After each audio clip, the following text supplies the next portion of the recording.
मैं बहुत बार भारत सरकार के मंत्रियों से ये कहता हूँ कि जब कोई दवा अमेरिका में बंद हो चुकी है, कनाडा में बंद है, यूरोप के देशों में बंद है और विश्व स्वास्थ्य संगठन ने उसे बंद करने का आदेश दे रखा है, तो आप उस दवा को भारत में क्यों बंद नहीं करते? तो इसका गोल गोल जवाब देते हैं। लेकिन इसका सही जवाब ये होता है कि दवा बेचने वाली और दवा बनाने वाली जो कंपनियां हैं वो हमारे नेताओं को बहुत बड़े पैमाने पर रिश्वत देती, घूस, रिश्वत और भ्रष्टाचार हमारे देश के हर विभाग में है। ये चिकित्सा का जो विभाग है, ड्रग्स एंड फार्मास्यूटिकल का जो हमारे देश का विभाग है, ये सबसे ज्यादा भ्रष्ट है। वैसे तो सभी विभाग भ्रष्ट हैं, लेकिन ये बहुत भ्रष्ट है। इसमें क्या होता है कि दवा बनाने के लिए कोई कंपनी अमेरिका से भारत आ जाती है और वो ऐसी दवा बनाने का लाइसेंस भारत सरकार से ले लेती है जो दवा बनाने का लाइसेंस उसे अमेरिका में भी नहीं मिलता।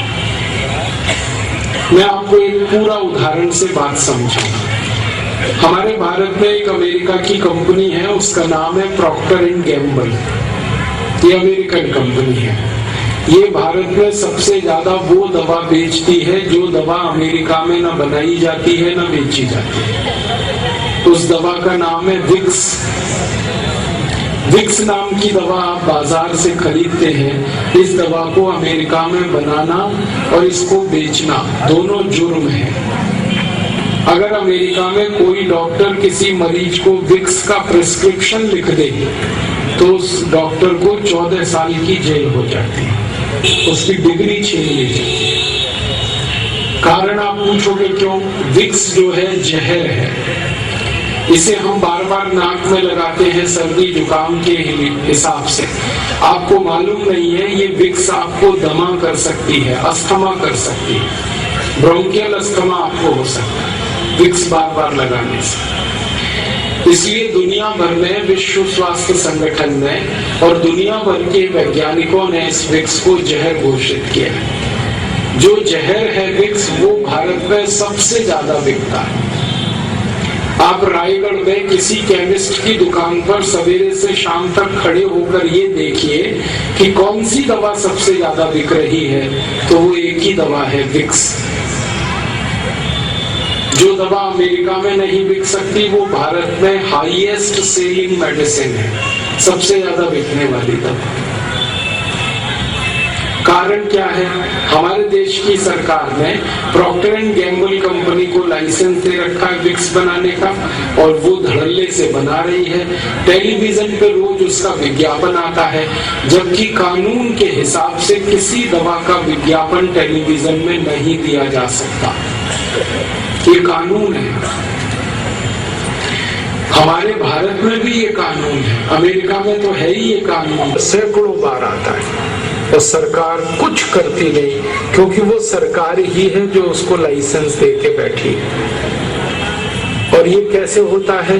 ये पैसे की ताकत से होता है, रिश्वत से होता है, घूसखोरी से होता है। टेलीविजन में आपको बताया जाता है कि खांसी हो गई है तो विक्स की गोली लो, गले की खिचखिच दूर करो। ये अपराध है बोलना टेलीविजन पे, क्राइम है। कानून के हिसाब से ये क्राइम है, क्रिमिनल एक्टिविटी। लेकिन हमारे यहाँ ये हो रहा है, कारण उसका घूसखोरी, रिश्वतखोरी, भ्रष्टाचार। और वो दवा हम खरीद रहे हैं। और ये दवा भी हम जब खरीदते हैं ना, विक्स तो कितनी महंगी मिलती है। 25 ग्राम विक्स 40 रुपए की है, 50 ग्राम 80 रुपए की है, 100 ग्राम 160 की है, 1 किलो 1600 रुपए की है। अब 1600 रुपए किलो विक्स हम नाक में लगा रहे हैं, 400 रुपए किलो बादाम नहीं खा रहे, 200 रुपए किलो काजू नहीं खा रहे, 300 रुपए किलो गाय का घी नहीं खा सकते, 1600 रुपए किलो की विक्स लगा लेते हैं।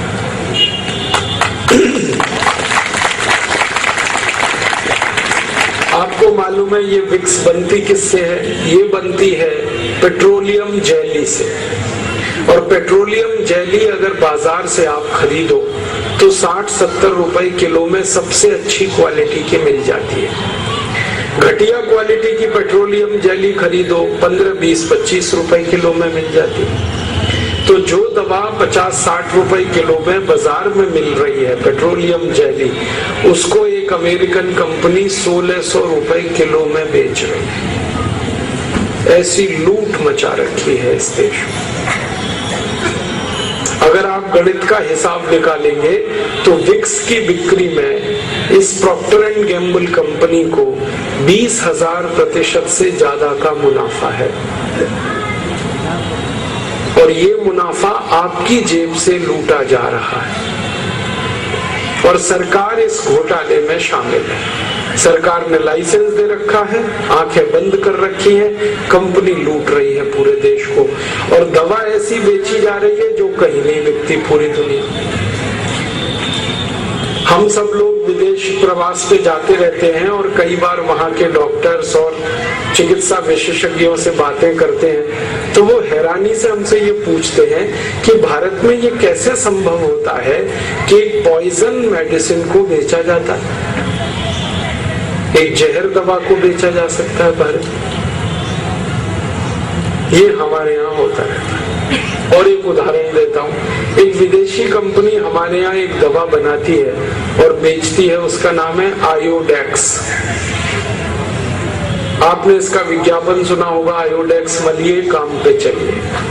ये आयोडेक्स नाम की दवा हर चोट और मोच के लिए आपको कहा जाता है कि आप इस्तेमाल करो। दुनिया में कोई देश नहीं है जो इसका इस्तेमाल करता आयोडेक्स का। अमेरिका, कनाडा जैसे सब देशों में ये बंद है, 20 साल पहले बंद है, लेकिन भारत में धड़ल्ले से बिक रही है। फालतू में ऐसी दवाएं हमारे यहाँ बहुत मिलती हैं। और एक उदाहरण देता हूँ, हमारे यहाँ ऐसे बहुत सारे बच्चों के लिए बेबी फूड और बेबी पाउडर्स बेचे जाते हैं जो दुनिया में कोई नहीं बेचता, कहीं नहीं बिकते। हमारे देश में जो छोटे छोटे बच्चे हैं उनके लिए बेबी पाउडर के नाम पर बहुत सारे ब्रांड हैं, सेरेलक है, नेस्टम है, लैक्टोजन है, ये दुनिया में कहीं नहीं बिकते। अगर आप अमेरिका जाएंगे किसी दुकान में नहीं मिलेगा ये आपको, यूरोप में भी नहीं मिलेगा। अमेरिका, यूरोप में तो हम लोग देखते हैं कि वहाँ बड़े बड़े शहरों में होर्डिंग्स लगाए जाते हैं और उन पर लोगों को समझाने के लिए लिखा जाता है baby powder not baby killer. वो कहते हैं कि ये बेबी पाउडर नहीं है, बच्चों को मार डाले, ऐसी चीज। अमेरिका, यूरोप में कोई अपने बच्चों को ये नहीं देता, नेस्टम, सेरेलक, लैक्टोजन, लेकिन भारत में पता नहीं कितने परिवारों में बच्चों को ये खिलाया जा रहा है। पैसे भी बर्बाद हो रहे हैं, बच्चे भी खराब हो रहे हैं। तो ऐसा हमारे देश में ये बहुत बड़ा घटाटोप है, घोटालेबाजी, रिश्वतखोरी में पूरा चिकित्सा व्यवस्था डूबी हुई है हमारी। और इस चिकित्सा व्यवस्था का एक कड़वा सच है, और मैं पहले से आपसे माफी चाहता हूं, लेकिन जरूर वो कड़वा सच ये है कि ये जितनी बेकार की दवाएं हैं, फालतू की दवाएं, इरेशनल, इररेलेवेंट मेडिसिन, जहरीली दवाएं, इन सबको डॉक्टर्स आपको लिखते हैं एक ही लालच में कि उनको कमीशन मिलता है इन दवाओं को बिकवाने में।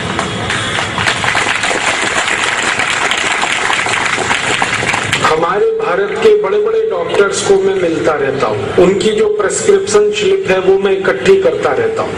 हमारे पतंजलि योग पीठ में आप जानते हैं कि हर दिन करीब 2-2.5 हजार मरीज आते हैं, और उनमें से ज्यादा मरीज ऐसे होते हैं जो अंग्रेजी एलोपैथी के चक्कर में सब बर्बाद करा चुके हैं। किडनी खराब हो गई, लीवर डैमेज हो गया, दमा हो गया, अस्थमा हो गया, अल्सर हो गया, पेप्टिक अल्सर हो गया, अंत में आते हैं हमारे यहाँ।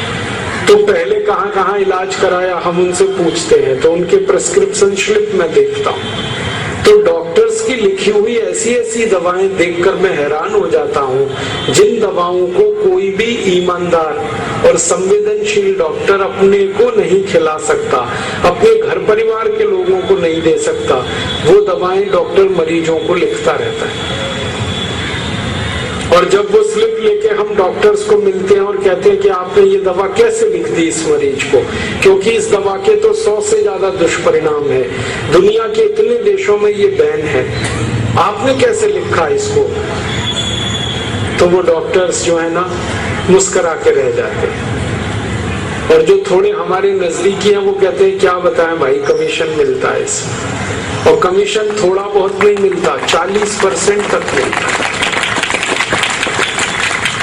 आपको शायद ये बात मालूम है या नहीं कि अगर आप किसी केमिस्ट की दुकान से 1000 रुपए की दवाएं खरीद रहे हैं, किसी डॉक्टर की स्लिप पर लिखी हुई, प्रेस्क्रिप्शन स्लिप पर लिखी हुई, तो उसमें से 400 रुपए डॉक्टर के पास जाएगा। ये सारे केमिस्ट जो है ना डॉक्टर्स के साथ जुड़े हुए हैं, कमीशन खोरे हैं। वो दवा बेचेंगे, मुनाफा आएगा, उसमें से 400 रुपए डॉक्टर के पास पहुंच जाएगा। और ये काम और बड़े पैमाने पर होता है जब बड़ी बड़ी कंपनियां अपनी दवाएं डॉक्टर से लिखवाने के लिए कमीशन देती हैं। कैसे कमीशन देती हैं? बहुत सारी कंपनियां डॉक्टर्स को कार देती हैं, गिफ्ट में कार दे देती हैं, टेलीविजन दे देती हैं, मोटरसाइकिल दे देती हैं, घर में एसी लगवा देते हैं। कई कई कंपनियां तो डॉक्टर्स के परिवारी लोगों को स्विट्जरलैंड घूमने का टिकट दे देती हैं, हांगकांग सिंगापुर का टिकट दे देते हैं, कहते हैं जाओ खरीदी करके आओ। अब वो डॉक्टर जब कंपनी से कार पा जाएगा, स्कूटर मोटरसाइकिल लेगा, उनकी बहुत सारी सुविधाएं लेगा, तो वो तो उनका जल खरीद गुलाम हो गया। अब तो कई कंपनियों ने इतने खराब तरीके निकाले हैं इस रिश्वतखोरी के कि बहुत सारे डॉक्टर्स हैं जिनके बेटे बेटियों की पढ़ाई का खर्च दवा कंपनी देती है, डॉक्टर्स के टेलीफोन का खर्च दवा कंपनी भरती है, डॉक्टर्स की गाड़ी में डीजल पेट्रोल का खर्च दवा कंपनी देती है। तो वो डॉक्टर वही दवा लिखते हैं जिसको कंपनी कहती है, और कंपनी वो दवाएं लिखवाती है जिसमें मुनाफा बहुत हो, और मुनाफा उन्हीं दवाओं में है जो सबसे खराब और रद्दी दवाएं। ये सारा रैकेट ऐसे चलता है। तो इस चक्कर में आप जो दवाएं खा रहे हैं, आप नहीं जानते कि उन्हीं दवाओं से आप और ज्यादा बीमार होते चले जाएं। आप नहीं जानते कि कितनी ऐसी दवाएं हैं जो आपके घुटने के दर्द के लिए जिम्मेदार है। जितनी एंटीपायरेटिक और एंटी एनाल्जेसिक मेडिसिन है, ये सब घुटनों का दर्द करती है। आपको गठिया होगा, संधिवात होगा, अर्थराइटिस होगा, ऑस्टियोआर्थराइटिस होगा, रूमेटॉइड अर्थराइटिस होगा, ये सब होता है। कितनी ऐसी दवाएं हैं जो आपको मोटापा लाती है। तो इसलिए मैं आप सभी से एक निवेदन करने आया, विनती करने आया कि आप बीमारी से नहीं, बेईमान डॉक्टरों से बचो। आप बीमारी से नहीं, ये बेकार की फालतू एलोपैथिक दवाओं से